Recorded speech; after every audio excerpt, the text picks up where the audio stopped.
Mu bice bigize umubiri w'umuntu bikomeye harimo n'amenyo. Amenyo akomeye ni kimwe mu bimenyetso bigaragaza ubuzima bwiza. Ni zimwe mu ngingo zigize umubiri wacu zigirwaho ingaruka zaba nziza cyangwa mbi n'ibyo turya buri munsi.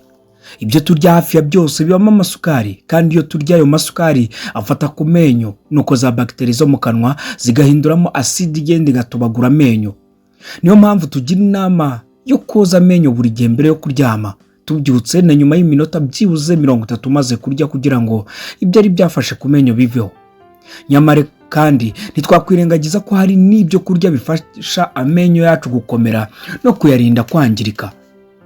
Uyu munsi ndaza kukubwira ibintu byagufasha gukomeza amenyo yawe, ariko muri ibyo bintu byagufasha n'ibyo kurya ngiye kukubwira.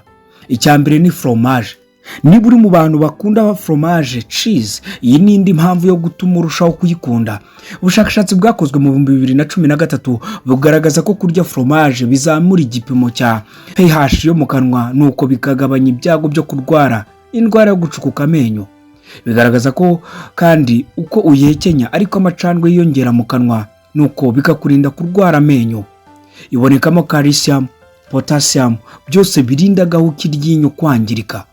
Yaourte kimwe na fromage, dore ko byose ari bikomoka ku mata, yaourte nayo ikungahaye kuri calcium, protein, bikomeza amenyo kandi bikayarinda.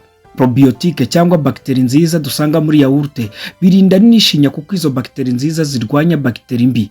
Gusa wibuke gukoresha yaourte y'umwimerere itongewemo amasukari. Icya gatatu ni imboga rwatsi. Ni gake uzabona urutonde rw'ibyo kurya by'ingenzi ntusangemo imboga. Zuzuyemo za vitamine n'imyunyu ngugu inyuranye kandi zifite calories nkeya. Imboga nka epinare n'amashu birinda amenyo yawe. Imboga zirimo vitamine B9 izwiho imimaro myinshi, harimo no kurinda ishinya by'umwihariko ku bagore batwite. Ku mboga dusangamo kandi calcium ikomeza gahu kiryinyo. Niba ku ifunguro wibagiwe guteguraho imboga, shakisha uko wakora agasalade uze kukarya, kuko imboga nyinshi zishobora no kuribwa ari mbisi. Gusa uzirikane kwita ku isuku y'izo mboga. Icya kane ni pome.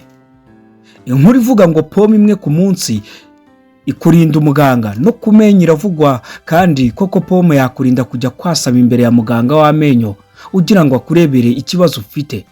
Waba uzi impamvu bavuga ko pome imwe ku munsi kurinda muganga? Ibyo tuzabigarukaho. Nubwo imbuto ziba zirimo amasukari anyuranye, nyamara nanone zibamo amazi na za fibre. By'umwihariko kurya pome bituma ugira amacandwe mu kanwa, kandi bigakura mu kanwa bagiteri zahatera indwara, ari nako bikuraho ibyafashe ku menyo, kuko pome ni urubuto rukunjagurika. Nubwo kurya pome atari kimwe no kogesha uburoso, ariko mu gihe utari bubashe guhita woza amenyo nyuma yo kurya, ni byiza kurenzaho pome. Icya gatanu ni karote. Kimwe na pome, karoti nazo zirakujagurika kandi zikungahaye kuri fibre. Kuzihekenya nyuma yo kurya nabyo byongera amacandwe, nuko bigafasha kugira amenyo akomeye.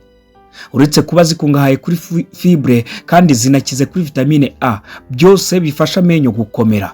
Icya gatandatu ni seleri. Nubwo abantu bayikundira kwihumuza ibiryo, nyamara kuyirya mbisi kuri salade benshi ntibabikora. Kimwe na karoti na pome, seleri nazo ni imboga zikunjagurika, zikaba zifasha mu gukuraho ibiryo biba byafashe ku menyo bigasigaraho nyuma yo kurya. Zirimo kandi vitamine A na C, zose zizwiho kuba nziza ku buzima bw'amenyo n'ishinya. Niba wifuza rero kugira amenyo meza kandi akomeye, ibyo twavuze haruguru bizirikane. Icyitonderwa, isuku ni isoko y'ubuzima. Jye wibuka koza amenyo buri munsi ubyutse na nyuma yo kurya, cyane cyane ifunguro rya nijoro. Ari bimwe mu bizagufasha kurinda amenyo yawe kwangirika. Ibuka kandi ko gukoresha umuti w'amenyo urimo fluoride ihagije byibura ku gipimo cy'1400 ppm kuzamura, kuko nibyo byemejwe n'abaganga b'amenyo. Irinde guhekenya amenyo no kuyakoresha upfundura amacupa cyangwa uruma ibintu by'ibyuma, kuko nabyo byayangiza. Reka nkwibutse ko kubura amenyo ni ibibazo. Reka tuyabungabunge. Ni kimwe mu bice by'umubiri bidufasha mu mirimo itandukanye. Reka nkwibutse ko amenyo afasha n'ururimi kugira balance mu kanwa. Reka mbabwire ngo kora subscribe ku Kibabi TV, kandi reka mbashishimire ko mudukurikirana buri munsi. Ndabakunda, mugire umunsi mwiza.